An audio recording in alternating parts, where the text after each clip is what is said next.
Existe uma área da história chamada de infografia histórica. Essa área consiste em estudar a história dos acontecimentos por meio de imagens que retratam acontecimentos humanos. Nessas imagens a seguir, vemos a comemoração da Saturnália, festa típica no Império Romano, por meio de imagens.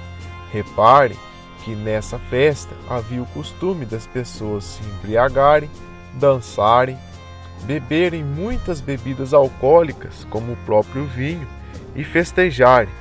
Nessa festa, ninguém era marido de ninguém e ninguém era esposa de ninguém.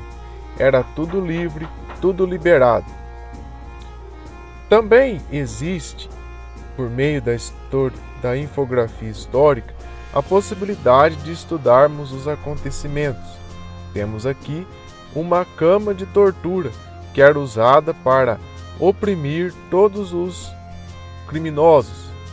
Temos aqui essa imagem representando os torturados cristãos. Nessa outra imagem, um acontecimento bíblico, Jesus encontra Maria Madalena. Temos também o estudo da história, a infografia histórica por meio do estudo das construções. Vejam essas imagens medievais. Existem também as obras de arte que retratam acontecimentos, como o caso do Egito Antigo. Temos também o uso de fotografias, como no processo de independência da Etiópia, época em que os etíopes lutaram contra os italianos. Vemos também nessa imagem a tomada da Bastilha, marco importante na Revolução Francesa, e a imagem do Destino Manifesto, a representante dele. Vemos a imagem da Proclamação da República, a imagem ícone da Revolução Francesa e a independência do Brasil, com a coroação de Dom Pedro I. Outra coisa que chama a atenção são os anjos. Portugal, por exemplo, ele era guardado pelo arcanjo Miguel, arcanjo custódio. Esse arcanjo era responsável pela proteção do país até antes da proclamação da República Portuguesa.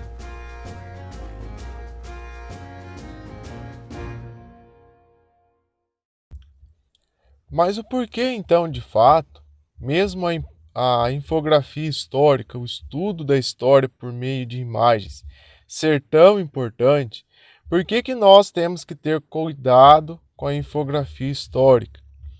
Porque muitas das vezes a imagem que nos trazem a respeito de um determinado acontecimento histórico, muitas das vezes condiz com aquilo que os seus autores querem transmitir sobre um acontecimento. Observe essa imagem aqui na tela. Nós vemos aqui uma imagem do artista Pablo Picasso. Nessa imagem, ele retrata a questão da Guerra Civil Espanhola.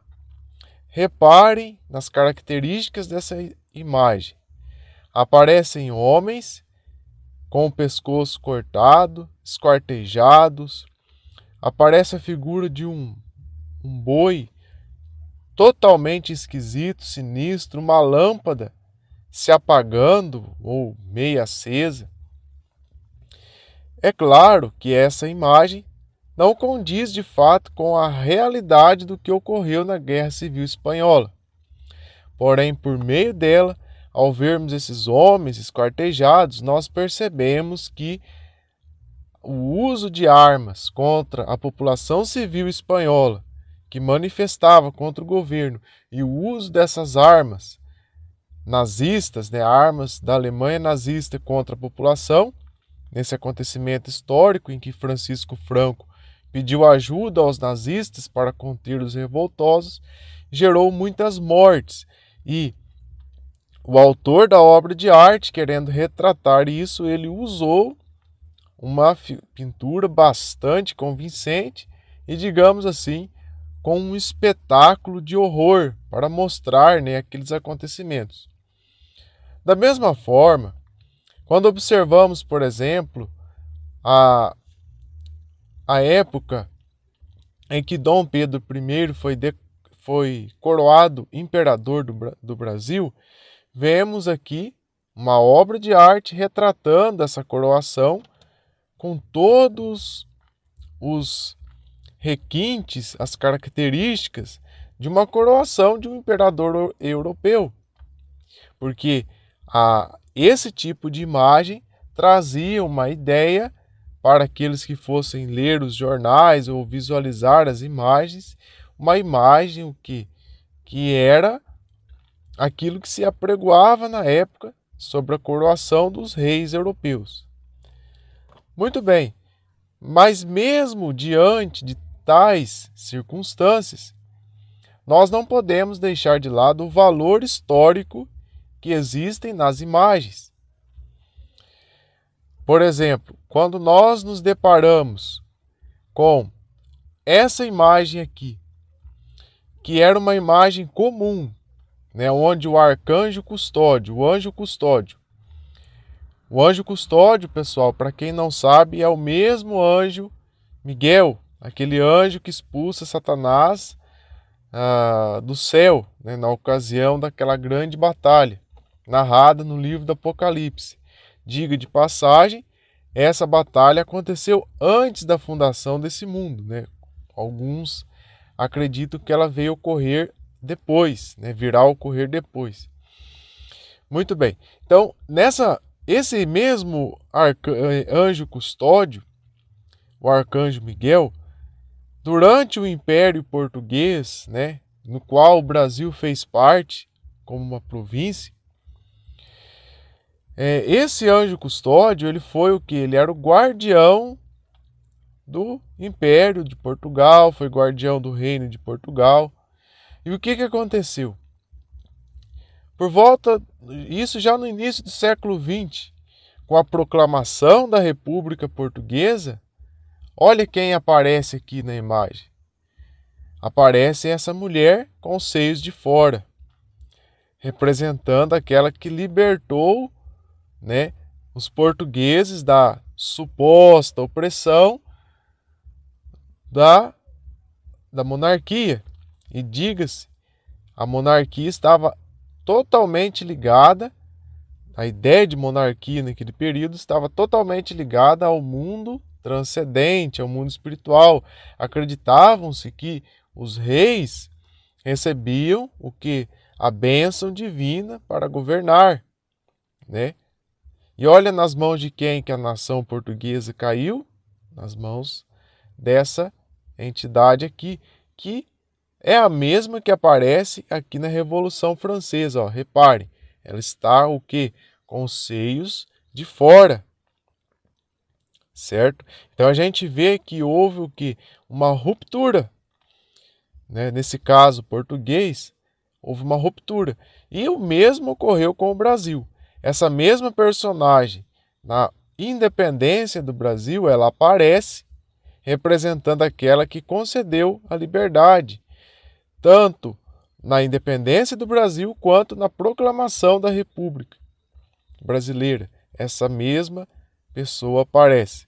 Agora vamos pensar no texto bíblico. No livro de Apocalipse aparece a seguinte inscrição: aquela que estava sentada sobre a besta, a grande prostituta, mãe das meretrizes e abominações da terra, aquela com a qual as nações praticaram comércio, aquela que estava segurando o cálice de todos os santos e mártires que foram mortos no passado por amor de Cristo. E ela estava bebendo o sangue desses mártires. Agora vocês veem a grande meretriz, a grande Babilônia, vestida de roupas de escarlate. Então, ao fazermos essa construção por meio da infografia histórica, logicamente entendendo, né, que muitas das vezes aquele que produz a imagem tem algumas intenções que fogem da realidade, logicamente que temos que ter esse senso crítico, mas vendo essas situações dessa mesma entidade, essa mesma pessoa que participou tanto aí de tantas revoluções como a Revolução Francesa, e vemos a característica dela na descrição do livro do Apocalipse, a gente já A gente já começa a pensar o porquê o mundo hoje, né, está dessa forma, os países do mundo, tão dados ao materialismo. E, inclusive, essa mesma meretriz é aquela que pratica comércio, segundo as Escrituras, né? Que ela se prostituiu com reis, se prostituiu com mercadores da terra. Então, olha aí para vocês verem. E é a mesma que aparece na moeda, no dinheiro brasileiro. Ela aparece no dinheiro brasileiro. Olha para vocês verem. Nas mãos de quem está a administração do mundo hoje. E reparem que as pessoas, né, depois das revoluções, que começam a partir do século XVI, tornaram-se cada vez mais o que materialistas. A própria história mesmo está totalmente desligada do mundo transcendente, o que não ocorria no passado, né? A história estava ligada ao mundo transcendente, tanto na época da antiguidade quanto no período medieval e também no início aí um pouco da era moderna, né, até o século XVI, onde começaram a acontecer essas rupturas. Karl Marx trouxe a explicação, a ideia do materialismo histórico. Porém, antes de Karl Marx e suas revoluções, tivemos quem? Os liberais, o liberalismo, as revoluções burguesas que aconteceram, né? Tanto no que separaram, por exemplo, a ciência da religião, que separaram, né, a política da religião, que separaram a influência espiritual no cotidiano da vida humana. Bom, isso é tudo, né, que nós queríamos trazer hoje aqui no canal Decifrando as Escrituras.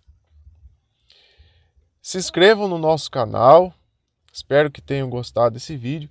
Peço para que vocês se inscrevam no nosso canal, ative os sininhos das notificações e até a próxima.